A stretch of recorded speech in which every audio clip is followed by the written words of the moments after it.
மாதவ பெருமாள் கோவில் இது மயிலாப்பூரில் முண்டக்கனியம்மன் கோவிலுக்கு எதிர்ப்புறமாக இருக்குது. இந்த கோவிலில் 2 நுழைவாயில்கள் உள்ளன. ஒரு நுழைவாயில் கோபுரம் வந்து முண்டக்கனியம்மன் கோவிலுக்கு எதிர்ப்புறமாகவும், இன்னொரு நுழைவாயில் கோபுரம் கிழக்கு நோக்கியும் இருக்குது. இதில் மாதவ பெருமாள் வந்து திருமண கோலத்தில் இருக்கிறாரு. ஸ்ரீதேவி பூதேவியுடன் இருக்கிறாரு.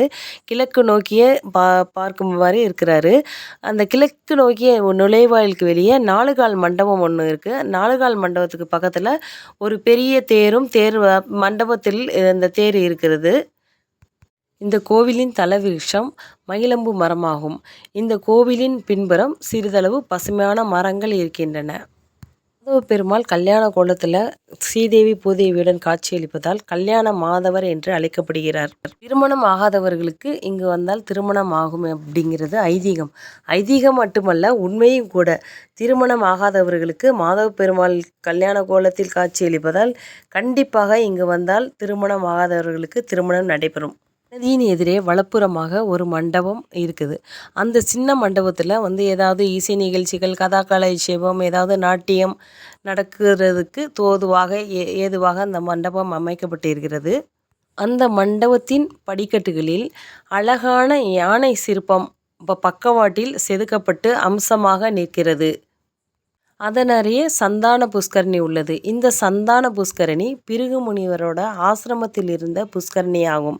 பிருகு முனிவர் ஒரு முறை மாதவ பெருமாளை கோபத்தில் நெஞ்சில் எட்டி உதைத்தார். மார்பில் எட்டி உதைத்ததால் மகாலட்சுமி தாயார் கோபித்து கொண்டு போய்விட்டார். அதன் பிறகு பிருகு முனிவர் செய்த தவத்தால் மாசி மகத்தன்று மகாலட்சுமி தாயார் சந்தான புஷ்கரணியில் உள்ள ஒரு தாமரை மலரில் அழகாக மலர்ந்தார். பிறகு பிருகு முனிவர் அமிர்தவல்லி தாயாருக்கும் மாதவ பெருமாளுக்கும் திருமணம் முடித்து வைத்தார். சந்தான புஷ்கரணியில் மாசி மகத்தன்று அமிர்தவல்லி தாயார் அவதரித்ததால் மாசி மகத்தன்று இங்கு திருவிழா மிகவும் விமர்சையாக நடைபெறும்.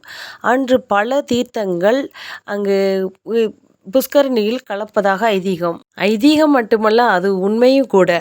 அன்று குழந்தை இல்லாதவர்கள் அந்த குளத்தில் வந்து குளித்தால், புஷ்கரணியில் குளிக்கும்போது அவங்களுக்கு குழந்தை பாக்கியம் கிடைக்கும் என்பது உண்மை.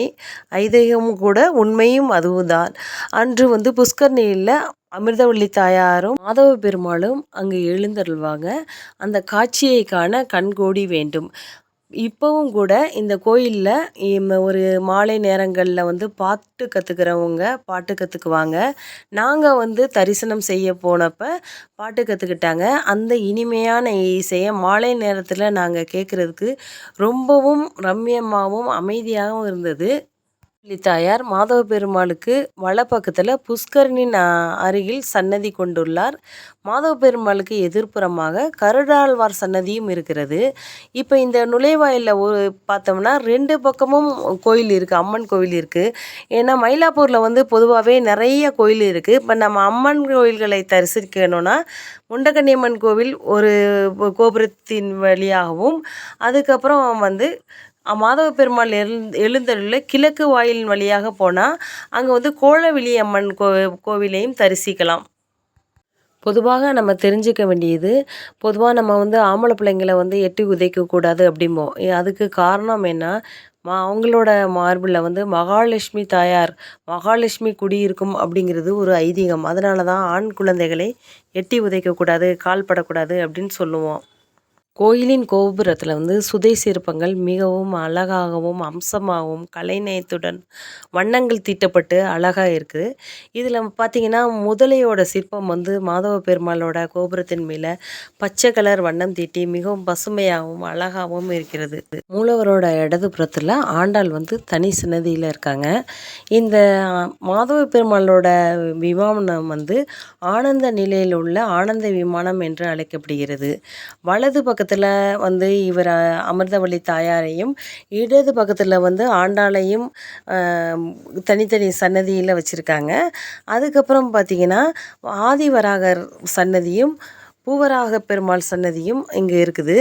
இல்லை மினியேச்சர் செஞ்சு வச்சுருக்காங்க. ரொம்ப அழகாக இருக்குது. அழகாக அம்சமாக புஷ்கரணி, அதுக்கப்புறம் பார்த்திங்கன்னா மாதவ பெருமாள் சன்னதி, பூவராக பெருமாள் சன்னதி, வராகர் சன்னதி, அதுக்கப்புறம் ஆண்டாள், அப்புறம் அமிர்தவள்ளி தாயார் சன்னதி ரொம்ப அம்சமாக செஞ்சு வச்சுருக்காங்க.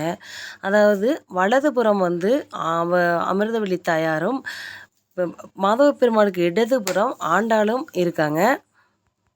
இந்த கோயிலில் வந்து பங்குனி மாதம் பங்குனி உத்திரத்தப்ப ராமானுஜர் மடியில் சம்பத்குமார் உட்காரும் உற்சவம் ஒன்று நடைபெறுகிறது.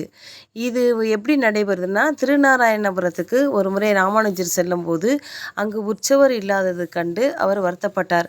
அப்பொழுது அங்கு டெல்லியை ஆண்ட மன்னர் வந்து தன்னோட மகளின் விருப்பத்திற்காக விளையாட்டு பொம்மையாக அங்கு உள்ள சம்பந்தகுமார் என்ற பெருமாளோட அவதாரத்தை எடுத்துகிட்டு போனதாக கூறப்படுகிறது.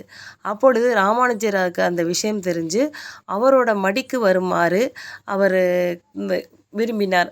அப்பொழுது அந்த சம்பத்குமார் வந்து சிலை ராமானுஜர் மடிக்கு வந்தது. அந்த சிலையை தான் இங்கே உற்சவராக சம்பத்குமார் என்று அழைக்கிறாங்க. அதனால தான் பங்குனி மாதத்தில் வர்ற பங்குனி உத்திரத்தன்று ராமானுஜருக்கு மடியில் வந்து சம்பத்குமார் அமர்வதாக ஒரு உற்சவம் இங்கே நடைபெறுகிறது. இங்கே பால ஆஞ்சநேயர் சன்னதி இருக்குது. அதுக்கப்புறம் பார்த்திங்கன்னா அரவிந்தர் சன்னதியும் இருக்குது.